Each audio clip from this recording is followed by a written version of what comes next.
AITA for not helping my half-sister after she was kicked out? For some background, my father divorced my mother when I was 5 years old, and my half-sister was nearly 5 herself. My half-sister was the result of my mother's affair and was born exactly 9 months after me. My father stayed with my mother until I innocently revealed to him that she kept bringing another man to the house when he wasn't there. This man turned out to be my half-sister's biological father. Following the divorce, my dad gives the house to mom in exchange for having his name removed from my half-sister's birth certificate.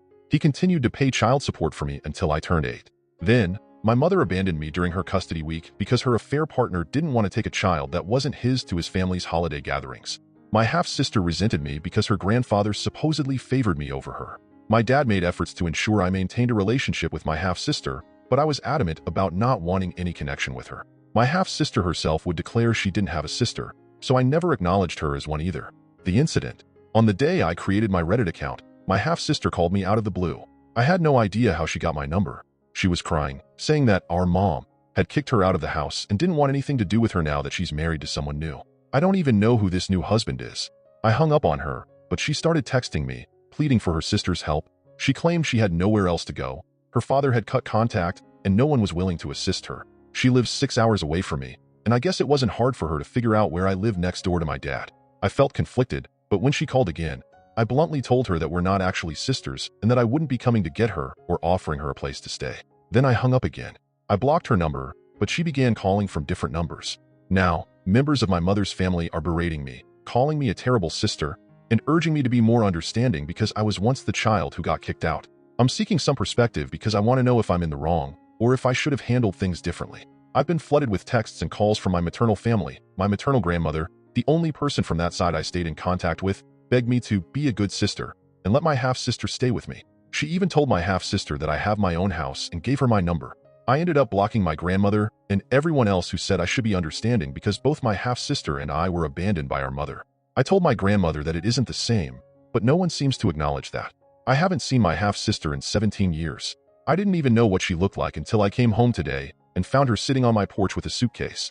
A car, which I think was my grandmother's, pulled away as soon as I parked. I was too angry to move, just sitting in my car. My half-sister was knocking on my window, crying, saying she needed me, and telling me that our mom was awful. Her dad cut contact, and my mother's new partner doesn't want her around. Living next door to my dad, I called him and told him what was happening, asking what I should do. Dad told me to stay in my car and call the cops, reporting a trespasser. I did.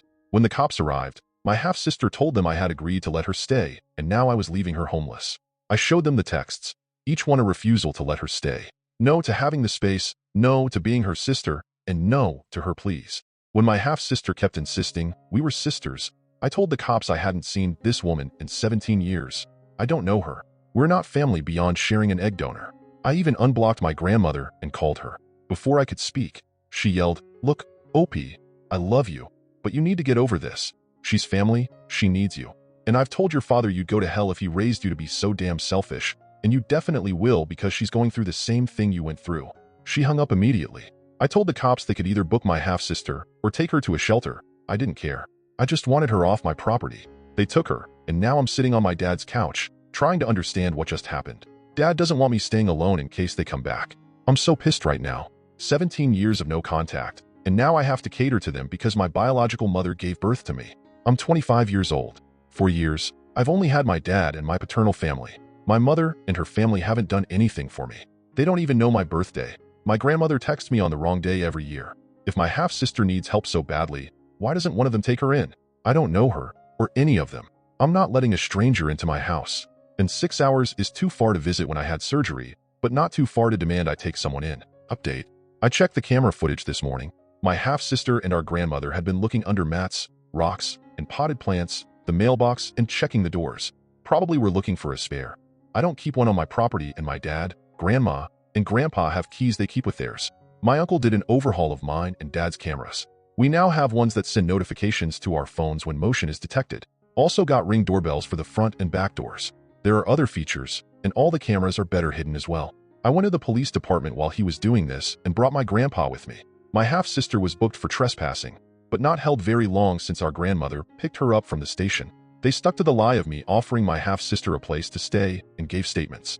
Not sure how that's going to go, but I'm taking steps to protect myself, my property, and my dad and his property. My half-sister doesn't have a record beyond this, so this was her first offense. I don't know how I feel about that, to be honest. It sounds awful, but I had hoped she would have at least one prior because commenters make it seem like that would make the outcome of a permanent restraining order and trespass order favorable. Our grandmother does have a record though: harassment, trespassing, and domestic violence. I shared this with the police as well. Either way, I was able to get a temporary restraining order today. So there's that. I gave the camera footage to the police alongside copies of the texts, printed out and on USB, gave a statement, and they called a judge to get the temporary restraining order issued. I talked with them about other things like self-defense recommendations, overhauling my security system, getting a gun for protection, and so on. I was really anxious and just kept talking because it finally hit me that these people know where I live, and they're willing to make the 6 hours to harass me and get inside my home. The texts and voice messages haven't stopped. I unblocked and muted. There are direct and indirect threats. My grandmother is adamant that since I have an entire house to myself, a stable job, and no children, I will be housing my half-sister, or she'd give me the whooping my dad should've. My half-sister has only left one voice message about coming over later today and that she's staying with me because that's what blood does, they help. When there was no response, she sent multiple texts telling me I need to be more understanding, that she's in a tough spot, and that she's moving in for at least a week until she's able to support herself. Additional clarification for people asking about the age gap. I'm a February 1st baby. My half-sister is a November 29th baby. I say exactly 9 months because I'm not counting the weeks and days. Just felt that people knowing we're the same age was relevant and gave context to why I have no relationship with her. I don't know if she was premature. I never asked, to be honest, and there are people saying they have similar gaps around them, so I have nothing to add. Multiple people also asked if I hate my half-sister and that I sound resentful for things she said as a child and for things her parents did. In my first post, I talked to someone in the comments and admitted that had this been a few years earlier, I may have helped my half-sister without much thought. I know as children, she was just parroting her parents. I don't fault her for that, nor do I blame her for my mother abandoning me. But it's been 17 years. We've been legal adults for 7 of those years. She could have reached out at any point but didn't, and said she had no sister. I also could have reached out at any point, but also didn't. I just moved on with my life. I was in therapy since I was abandoned, and it took me years to move on from no one on that side actually wanting me. Now she's making herself a problem. My grandmother aside, my half-sister was sitting on my porch with a suitcase, ready to force herself into my home and life. She allowed herself to be driven 6 hours to my home, sat on my porch for half an hour, and then lied to police all after I said no multiple times.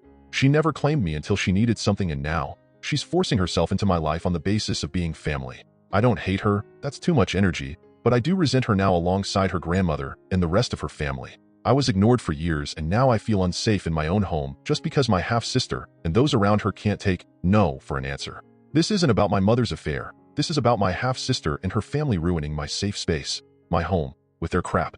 The past is a factor in that resentment now because, again, I haven't spoken to her in 17 years. I didn't know what she looked like, but suddenly we're sisters because she needs someplace to stay. I definitely resent that. Also, I feel validated in my choices, posting to Reddit, asking for and taking advice, listening to my dad. The attorney I spoke to pretty much said all the same things commenters have: unblocking and muting to get evidence of harassment, calling the cops and showing them the messages because it proves there was no implied invitation. This is apparently the biggest thing I had to worry about, because even letting my half-sister stay on my porch could have worked against me. Giving the cops the camera footage of my half-sister and my grandmother looking for a spare key was also a good move. Even going about upgrading security, getting self-defense items, and asking the officers about self-defense recommendations and my wish to get a gun for protection works in my favor. It shows that even though this was my half-sister's first offense, I don't feel safe, and she's a major cause of that. And I don't. Edit. It wasn't active, the temporary restraining order, when I posted the update because they hadn't been served yet. They were found at a hotel near my home and were served. A neighbor saw them and called the police. I was reporting the text though. The temporary restraining order is on both my half-sister and my grandmother. Update. I'm alive and well. My entire neighborhood is on alert, and the family rotation continues. One of my friends stayed last night, and a different friend agreed to stay tonight. Today will be spent with my aunt, the one with the keychain and fisticuff bracelet, and grandma. No one showed up at my house in the middle of the night. My aunt suggested making transcripts of all the saved voice messages, which I think is a pretty good addition to this to go along with the USB drive of them. So that'll be part of what I do today. The second piece of advice I have saved is about documenting every day, even if nothing happens, in a spiral notebook. I started on this immediately. We'll also be recording when I go to and from work, or anywhere, to be honest. Also, multiple people on the door screws. That was among the first things done when I bought the house. And my windows were all changed on purchase as well. They're impact windows, so it'll take a lot of effort to break them. My uncle has always been big on home safety, so he did all of that with me.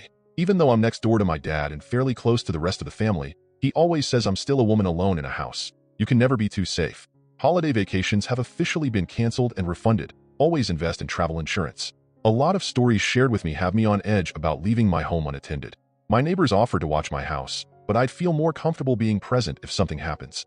So, this year I'm going to be hosting Thanksgiving and potentially Christmas. My grandma suggested this and she's getting really into it. So today might also be shopping for decorations.